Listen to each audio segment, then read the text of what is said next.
Dude! You can make Zero a fully playable character in X3!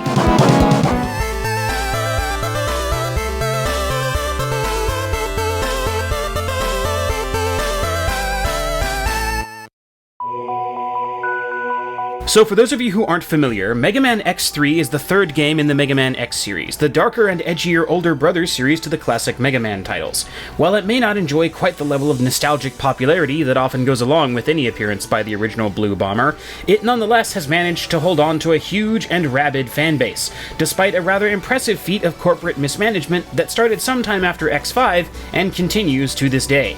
Warning! The next section of this review will contain significant spoilers for the entire Mega Man X series as a whole. If you wish to avoid such things, please be sure to skip ahead to the timestamp shown on your screen right now. I'm sure that a lot of fans like Mega Man X for various and different reasons, but for my part, I'm in love with the X series because of a combination of the way it added character upgrades to the gameplay system, as well as the moral and philosophical questions raised by its overall narrative, which touch on everything from the classic power and responsibility paradigm, all the way to such cyberpunk concepts as robot ethics, the place of technology in human society, the ethical ramifications of artificially intelligent beings, the question of how a robot with true free will would choose to purport itself, and the possibility of a fully autonomous robotic society. I also love the character dynamic between X and Zero, which, in all honesty, is what is most at the core of the series' narrative. At the end of the day, the X series is a story about two people discovering who they are and why they exist, and trying to reconcile their purpose for existing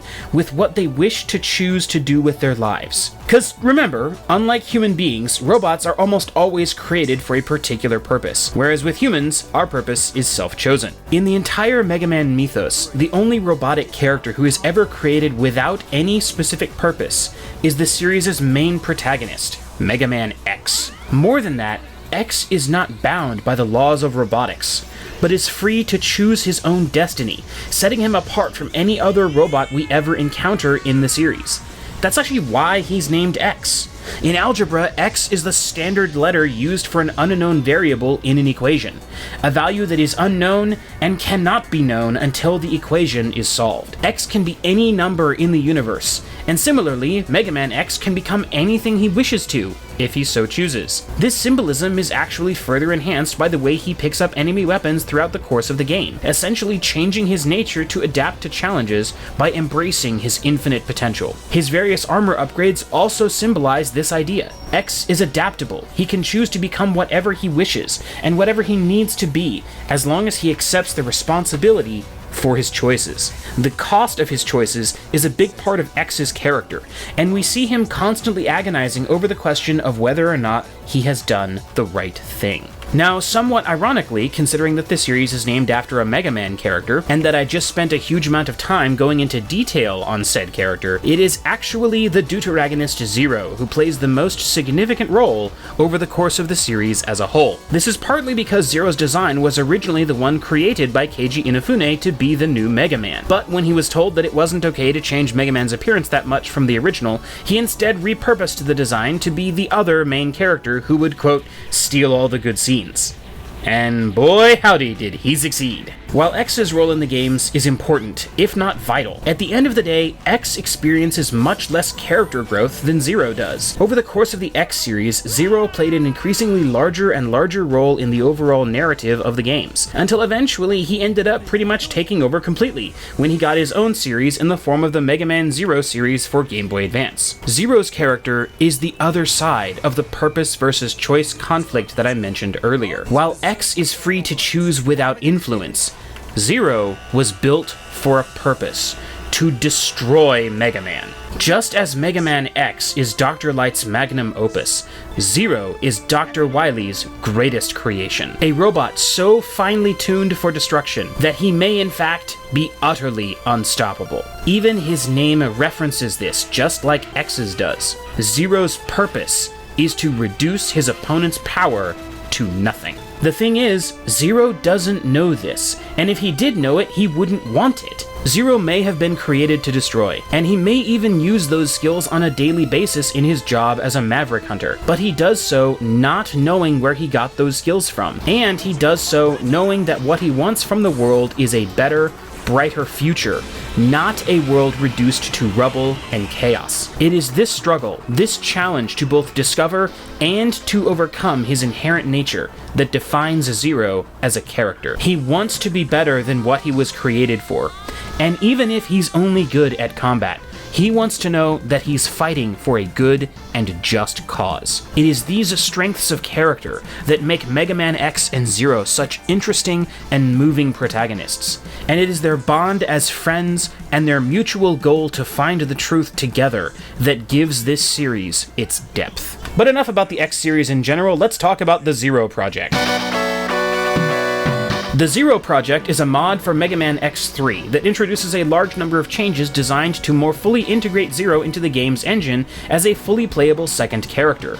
In the original game, it was possible to switch Zero out occasionally, but he was in general of very limited use. He had only one life bar, he had no upgrades whatsoever, he couldn't use any of X's weapons, and he only had one life. If he ever died for any reason, that was it.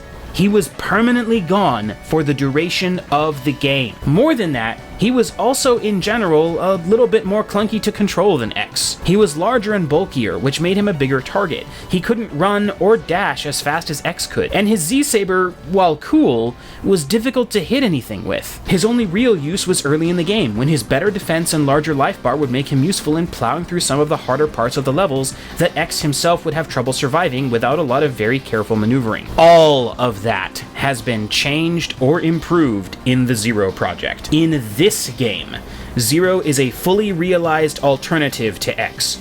His movement and controls have been smoothed out and refined. He can pick up and benefit from heart tanks and sub-tanks. He is entirely capable of entering boss rooms and duking it out with any and all of the game's bosses. He can make use of all of X's weapons, including having his own unique animations for some of them. He can partially benefit from some of X's upgrades. His classic double jump and air dash capabilities from later in the series have been restored to him. He even has his own separate dialogue sequences that pop up whenever you interact with bosses or with Dr. Light's capsules. His Z-Saber damage has also been rebalanced so that it does a significant but not overpowered amount of damage to enemies and bosses when struck with it.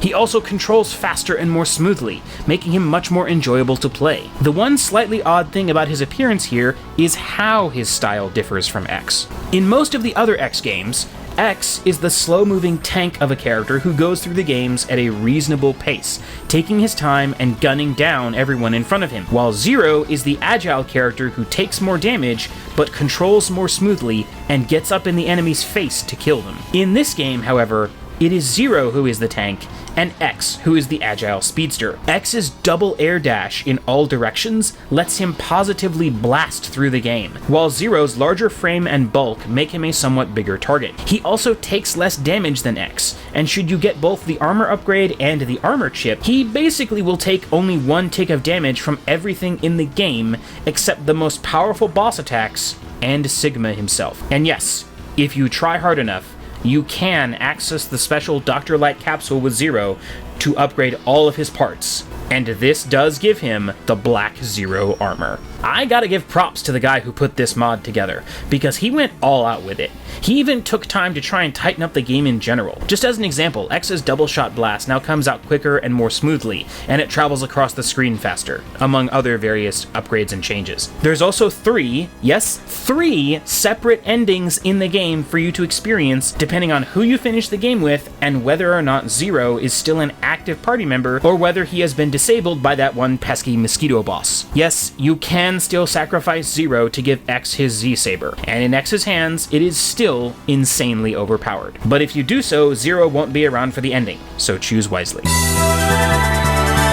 At the end of the day, this mod stands as a shining example of what a good mod for a game can be. It doesn't detract in any way from the original experience of the game, but rather it enhances it, and it does so in just about every way, improving upon the original gameplay at every turn. I dare say that this mod is superior to the original game in every way, and anyone who has ever played a Mega Man game should be interested in looking it up. That's all for today, guys. I hope you enjoyed learning about this game with me. If you did, then please like it, share it with your friends, subscribe to the channel, and feel free to leave a comment below letting us know what you thought or telling us about any other great overlooked games that you'd like us to cover on the show. You can also use any of the helpful links below to support the show directly if you're so inclined.